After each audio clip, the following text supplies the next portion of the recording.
Hi guys and happy new year to all of you. I hope आप सभी का ये नया साल बहुत अच्छा जाए और जो भी ड्रीम्स आपने देख रखे हैं इस नए साल को लेकर सबके पूरे हों। 2-3 दिनों से मैं न्यू ईयर सेलिब्रेशन में थोड़ा बिजी थी इसलिए वीडियोस नहीं डाल पाई। अगर आपने पुराने पार्ट्स नहीं देखे हैं तो देख लीजिएगा। ओके, तो इस स्टोरी का नेक्स्ट पार्ट शुरू करते हैं।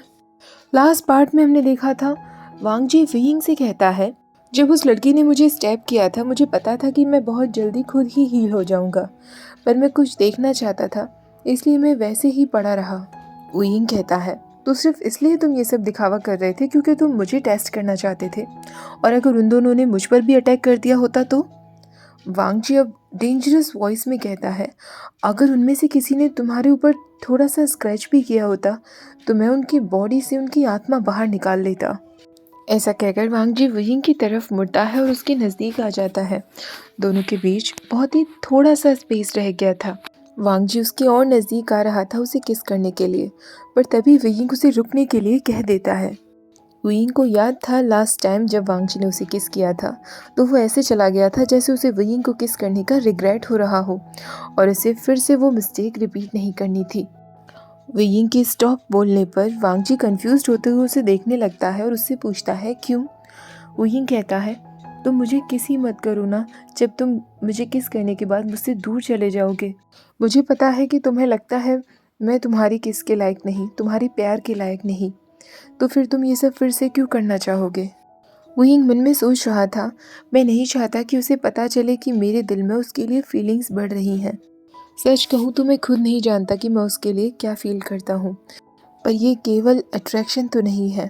वांग जी अब उससे कहता है, तुम्हें लगता है कि मैं उस दिन तुमसे दूर इसलिए चला गया था क्योंकि मुझे तुम्हें किस करना अच्छा नहीं लगा? अगर तुम ऐसा सोचते हो तो तुम बहुत बड़े बेवकूफ़ हो वेविशन। जब से मैंने तुम्हें किस किया है मैंने कभी नहीं सोचा था कि एक सिंपल से गेस्चर की वजह से मेरे अंदर ऐसी फीलिंग्स होंगी। ऐसा लग रहा था जैसे वांग जी को समझ नहीं आ रहा था कि वो किन वर्ड्स का इस्तेमाल करे। वियिंग उसके मुँह से सब कुछ सुनना चाहता था, इसलिए वो उससे पूछता है, कैसी फीलिंग वांग जी, प्लीज़ मुझे बताओ, मैं सुनना चाहता हूँ। वांग जी कहता है, मैं और कुछ नहीं कह सकता, मुझे अपनी फीलिंग्स को लेकर बातें करना पसंद नहीं है, लेकिन मैं क्या करूँ, मैं बस। इससे पहले वो कुछ और कहता वियिंग एक बार फिर उससे पूछता है, तुम बस क्या? तो वांग जी कहता है, कुछ नहीं। एक बार फिर वो उन दोनों के बीच के डिस्टेंस को एकदम कवर कर लेता है और वियिंग से कहता है, आई गेस तुम एक एक्सप्लेनेशन डिज़र्व करते हो। क्या तुम मेरे पास्ट के बारे में जानना चाहोगे विविशन?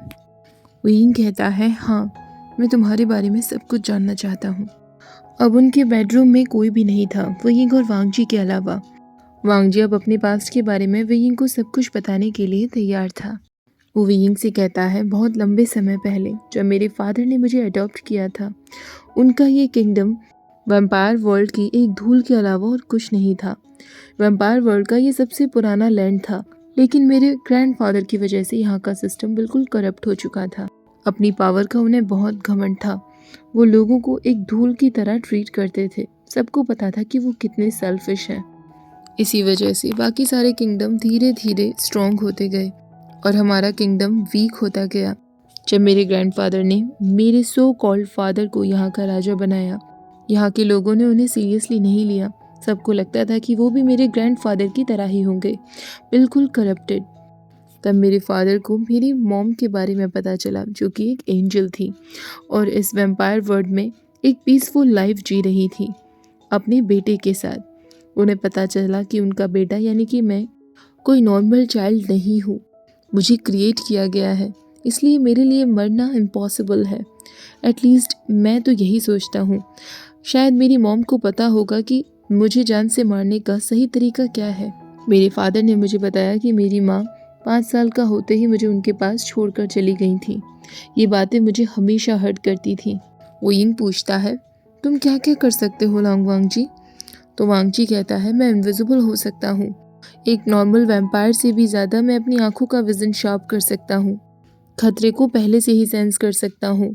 पर मुझे लगता है कि वैम्पायर किंग ने मुझे इसलिए अडॉप्ट किया था क्योंकि मैं उड़ भी सकता हूँ।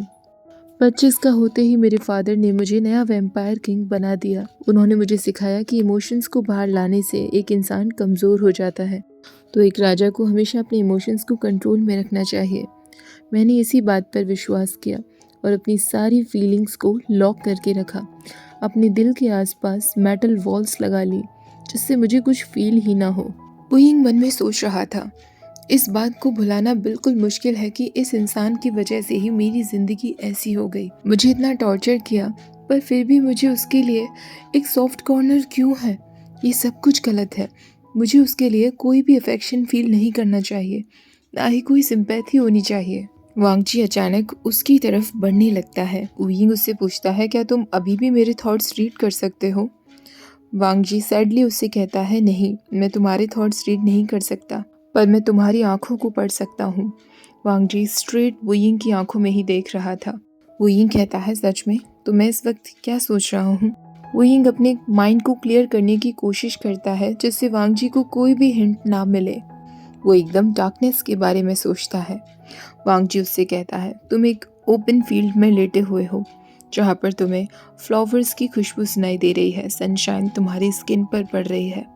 तुम इसी बारे में सोच रहे हो, है ना? वुयिंग मन में हंस रहा था क्योंकि वांगजी ने एग्जैक्ट उसका अपोजिट कहा था जो वो सोच रहा था। वुयिंग डार्कनेस के बारे में सोच रहा था पर वांगजी उसे सनशाइन के बारे में बता रहा था।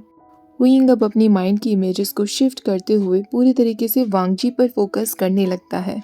उसके दिमाग में सिर्फ वांगजी चल रहा था और सामने खड़े वांगजी के चेहरे पर अचानक से एक स्माइल आ जाती है, जैसे कि उसे पता चल गया हो। वुयिंग अब अपने दिमाग में वांगजी की परफेक्ट नोज, उसके लिप्स की तरफ फोकस कर रहा था और वांगजी अब ऐसा लुक दे रहा था जैसे वो वुयिंग को वार्निंग देना चाह रहा हो। वुयिंग को अब रुक जाना चाहिए था, पर वो इस चीज़ को टेस्ट करना चाहता था कि वांगजी सच में उसका माइंड रीड कर सकता है या नहीं।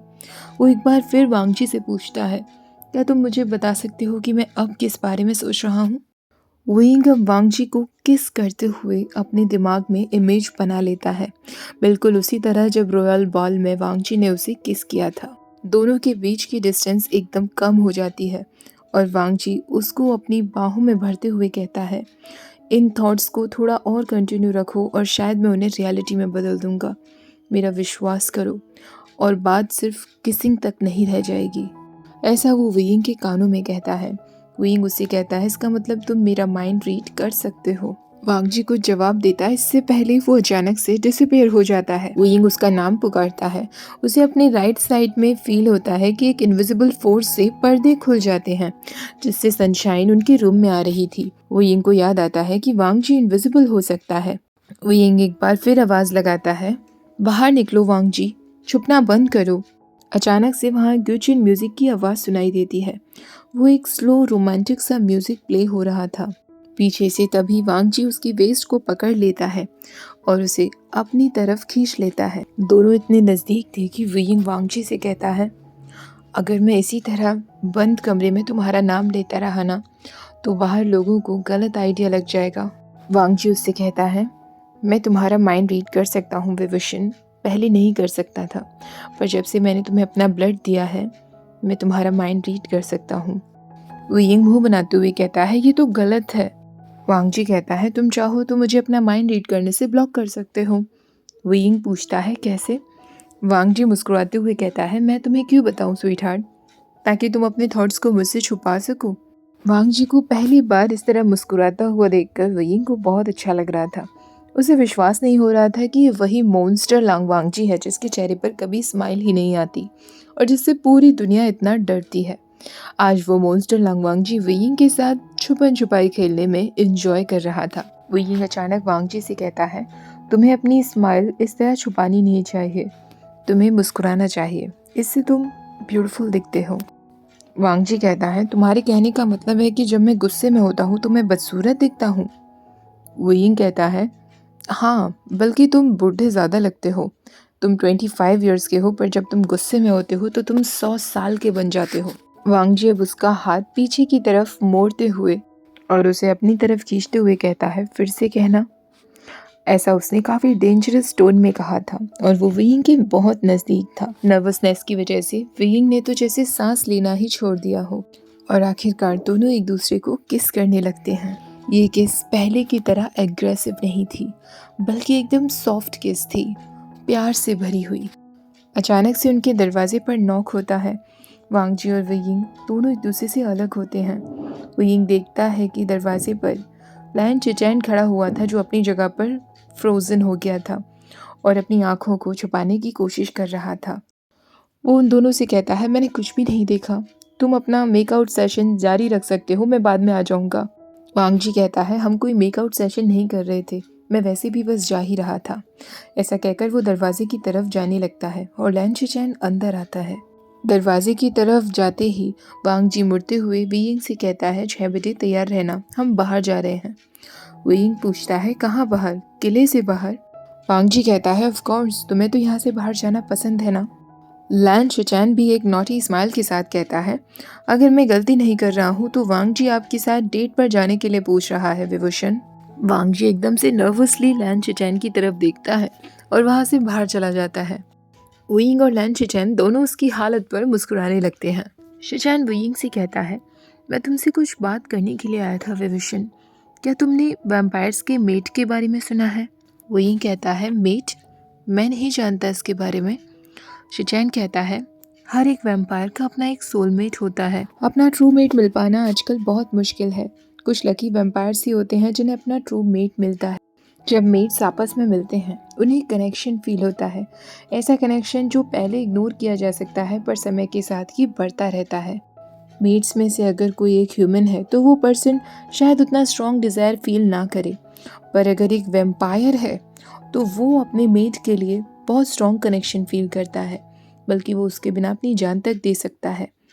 वुयिंग पूछता है, इसका मतलब वैम्पायर्स के भी ह्यूमन मेट हो सकते हैं? चिचैन कहता है, हाँ, हालांकि वैम्पायर्स की हिस्ट्री में ये केवल एक बार ही हुआ है, पर इसका मतलब ये नहीं कि फिर से नहीं हो सकता। तुम्हें उस लॉक्ड रूम के बारे में याद है ना जहाँ हम गए थे और हमने वैम्पायर किंग की हिस्ट्री के बारे में पढ़ा था, जिनकी लव स्टोरी का अंत बहुत बुरा हुआ था। वुयिंग कहता है, पर आप मुझे ये सब कुछ क्यों बता रहे हैं? चिचैन कहता है, विभूषण, क्या तुम और लांगवांग जी मेट हो सकते हो? वुयिंग कहता है, व्हाट? पर ये कैसे पॉसिबल है और मैं कैसे जान पाऊंगा कि मेरा मेट कौन है? चिचैन कहता है, ये जानने के काफ़ी डिफरेंट तरीके हैं। जब भी तुम्हारा मेट तुम्हारे नज़दीक होता है तो तुम्हारी बॉडी अपने आप ही बहुत शांत हो जाती है। जब वो तुम्हें टच करता है तो तुम्हें अपनी पूरी बॉडी में लिटिल स्पार्क्स फील होते हैं। मैंने तो ये भी सुना है कि वैम्पायर्स अपनी मेट की आंखों में देखकर ही बता सकते हैं कि ये उनका लाइफ पार्टनर है। वुयिंग पूछता है, तो अगर मैं उसका मेट हूँ तो क्या वो मेरी आंखों में देखकर बता सकता है?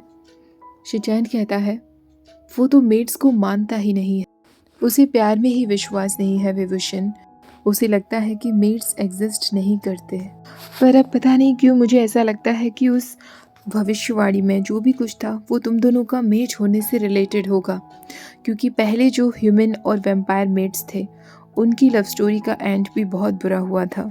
लैन चिचैन के वहाँ से जाने के बाद वुयिंग शावर लेने के लिए चला गया था, वार्म वाटर से अपने स्ट्रेस को दूर करने के लिए। फाइनली उसके सामने पजल सॉल्व हो रही थी। चिचैन ने जो भी कुछ बताया मेट्स के बारे में अब परफेक्ट सेंस बन रहा था। लांगवांग जी शायद सच में विभूषण का मेट है। ये रियलाइजेशन होते ही वुयिंग सीधा रूम से बाहर आता है और एक मेट से पूछता है, क्या तुमने लांगवांग जी को देखा है? मेट कहती है, किंग अभी यहाँ से बॉर्डर की तरफ गए हैं, कुछ प्रॉब्लम्स थी जो उन्हें सॉल्व करना था। वुयिंग पूछता है, क्या तुम्हें पता है वो वापस कब तक आएंगे? मेट कहती है, इसका तो कोई जवाब नहीं दे सकता, क्योंकि बॉर्डर पर जब भी प्रॉब्लम्स आती हैं उन्हें अक्सर टाइम ही लगता है। वुयिंग सोचने लगता है, शायद उसे कोई काम आ गया होगा जिससे उसने हमारे बाहर जाने का प्लान कैंसिल करना पड़ा। वुयिंग वापस रूम में आ जाता है और लेटते हुए सोचने लगता है, अगर लांगवांग जी को विश्वास था, जैसा कि भविष्यवाणी में था, कि मैं उसके विनाश का कारण बनूंगा, अगर वो सब कुछ झूठ मानता था तो उसने मुझे जाने क्यों नहीं दिया? अगली बार जब मैं उससे मिलूंगा तो मैं उससे इसी बारे में बात करूंगा।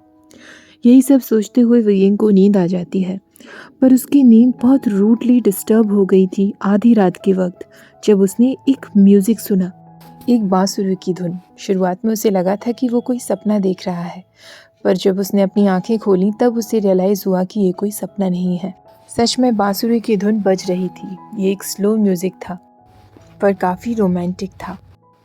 वुयिंग नींद से उठता है और एक शॉल को अपनी बॉडी पर रैप करते हुए उस ठंडी रात में उस तरफ निकल जाता है जहाँ से ये म्यूज़िक सुनाई दे रहा था। म्यूज़िक को फॉलो करते करते वो लॉक्ड रूम में आ जाता है। लॉक्ड रूम अभी भी लॉक्ड था, जिसके बाहर एक बड़ा सा मेटल लॉक लगा हुआ था। विंग सोचने लगता है अगर ये अभी भी लॉक है तो वो पर्सन जो ये म्यूजिक प्ले कर रहा है वो अंदर कैसे गया। वो यिंग हॉलवे में खड़ा सोच ही रहा था, तभी उसे हॉलवे के राइट तरफ से कुछ कदमों की आहट सुनाई देती है। विंग जैसे ही वहां से भागने वाला था, उसका चेहरा विंग के सामने आ जाता है। ये लांग वांगजी था जो उसके जस्ट सामने खड़ा था। विंग वांगजी से पूछता है, इस लॉक्ड रूम में अंदर कौन है जो म्यूजिक प्ले कर रहा है? क्या तुम भी उसे फॉलो करते हुए आए हो लांग वांगजी? वांगजी कहता है, तुम्हें लगता है कि मुझे पता होगा? वैसे तुम यहाँ क्या कर रहे हो? वांगजी कहता है, मैंने बांसुरी की आवाज़ सुनी। वियिंग कहता है, मैंने भी। वो कौन होगा जो यहाँ बांसुरी प्ले कर रहा है? वांगजी कहता है, आज से पहले कोई भी आवाज़ नहीं सुन पाया है, पर मुझे हर वक्त ये म्यूज़िक सुनाई देता था। जब भी मैं अपने गार्ड से पूछता था, उनका कहना यही होता था कि उन्होंने कोई म्यूज़िक नहीं सुना। वियिंग कहता है, अगर ऐसा है तो तुम किसका इंतज़ार कर रहे हो? दरवाज़ा खोलो, मुझे भी जानना है कि अंदर कौन है। वांगजी एक गार्ड को इशारा करता है उस दरवाजे के लॉक को खोलने पर। वो गार्ड पहले हेजिटेट कर रहा था, पर वांगजी के ऑर्डर पर वो दरवाज़ा खोल देता है। वियिंग अब अंदर कदम रखने वाला था। वांगजी उसका हाथ पकड़ते हुए कहता है, तुम श्योर हो ना कि तुम्हें अंदर जाना है? वियिंग कहता है, ऑफ कोर्स मुझे जाना है, मुझे क्यूरियोसिटी हो रही है। वांगजी लॉक खोलते हुए जेंटली उस दरवाजे को पुश करता है। फाइनली अब उन दोनों को पता चलने वाला था कि अंदर क्या सीक्रेट्स छुपे थे। दरवाज़ा खुलते ही दोनों की आंखें सफ़ेद रोशनी की वजह से एकदम बंद हो जाती हैं। ये रोशनी कैंडल या बल्ब से आने वाली कोई साधारण रोशनी नहीं थी, बल्कि ये उससे भी कहीं ज़्यादा ब्राइट थी।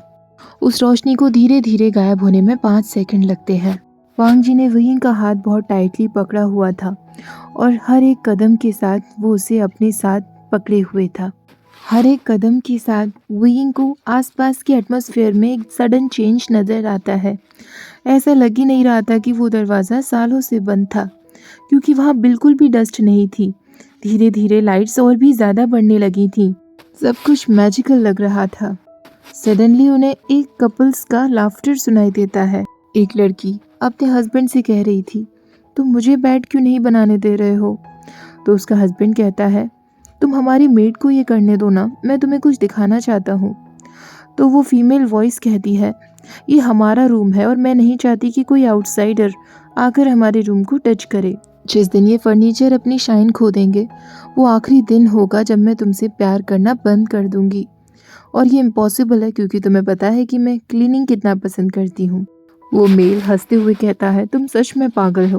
वियिंग और वांगजी को ये अंदाज़ा तो लग चुका था कि ये रूम किंग और क्वीन का था। अचानक से रूम में एकदम शांति हो गई थी। म्यूजिक प्ले होना बंद हो गया था। वियिंग वांगजी से कहता है, ये सब क्या है? सिर्फ हम दोनों को ये म्यूजिक क्यों सुनाई दे रहा है और कोई क्यों नहीं सुन सकता? ये सब क्या हो सकता है लांग वांगजी?